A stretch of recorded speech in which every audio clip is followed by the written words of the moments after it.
shouting that we need that for a long time, that what has happened to us in our experiences, that we knew this was not a surprise, that stuff was going on that had us out on the streets for a decade, 10 years.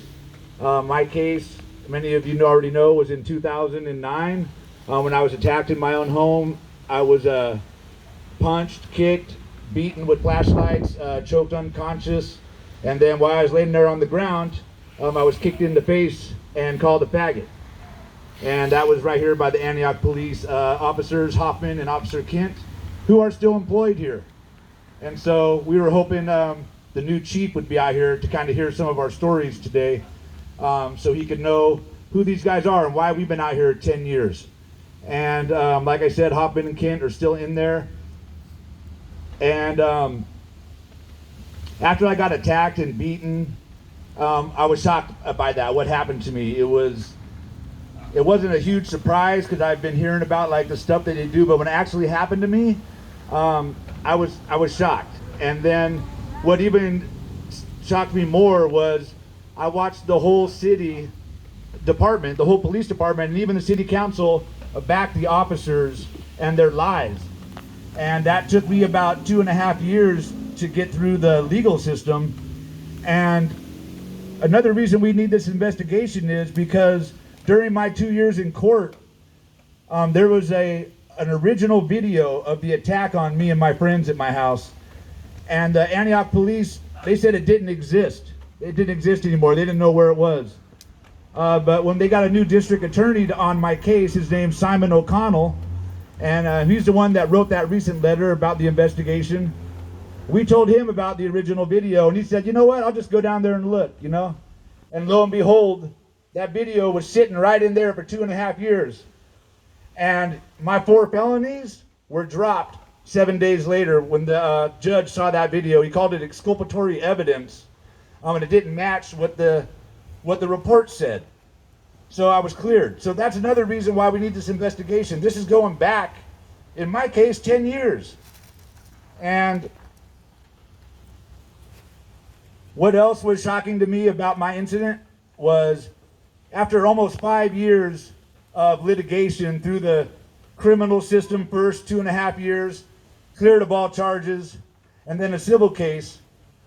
And then the city paid out $250,000, and within 90 days of that check being issued, they're up there at the city council raising the officers that kicked me in the face and called me a faggot, giving them merited service awards. Boo. That's right, yeah, that's what they're getting, service awards. And then they're even being promoted within the ranks up higher in the department. Shame. And one thing that always stuck with me about Chief Brooks is when he heard me speak at the city council meeting, and it was like probably 9, almost 10 years after the incident happened, he goes, Frank, you know, it's 10 years. You don't think people change in that time? You know, are you the same person you were 10 years ago? And he kind of had me cornered for a second. I didn't know what to say. I was kind of shocked that he was out there talking to me. And I didn't know what to say, but I went home and I thought about it for a while, and I thought, yeah, you know what? I'm not the same person, you know? And what happens to me is if I screw up and I mess up, I have to pay the penalties, or repercussions happen to me. But I don't think anything happened to those officers. In fact, I watched them get raises, elevated in the city council with a merit service award, promotions.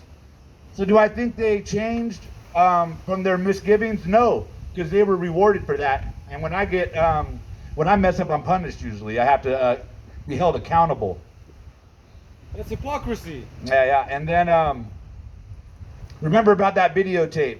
The Antioch police said it didn't exist, but the DA walked in here and there it was. So that's another reason why I support this investigation. And we also know that I want to build up hope. So like I said, I was hoping the new chief would be here so we could hear our stories and hear why we support the investigation, and hear why I may have hope. You know, I could hope for this new chief, Dr. Stephen Ford, that he's here and he's going to do something. At the same time, I know that people have been fighting these fights that we're out here fighting for decades, for centuries.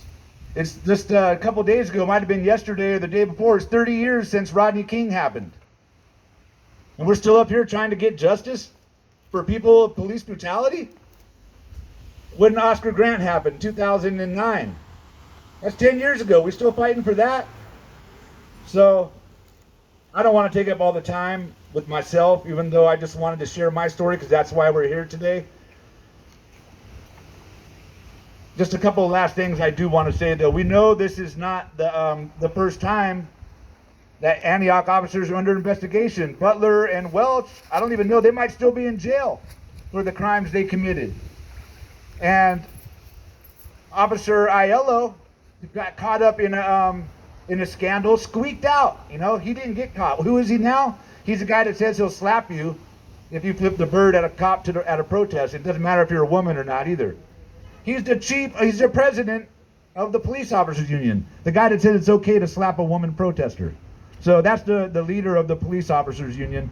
And you know, we were out here camping, Lacey and other people, because we didn't want Aiello, the slapper, to be out there. And he momentarily stepped down. Well, he's back as the president again. And he just did an interview on What the F California, if you listen to that stuff. So you could check it out and hear what he's saying. I guess the last thing that I would say is that if there's good officers in there and this investigation is happening, we need the good ones to speak up. That's right. Because what do they tell us out here in the streets if we see crime, if we see something happen?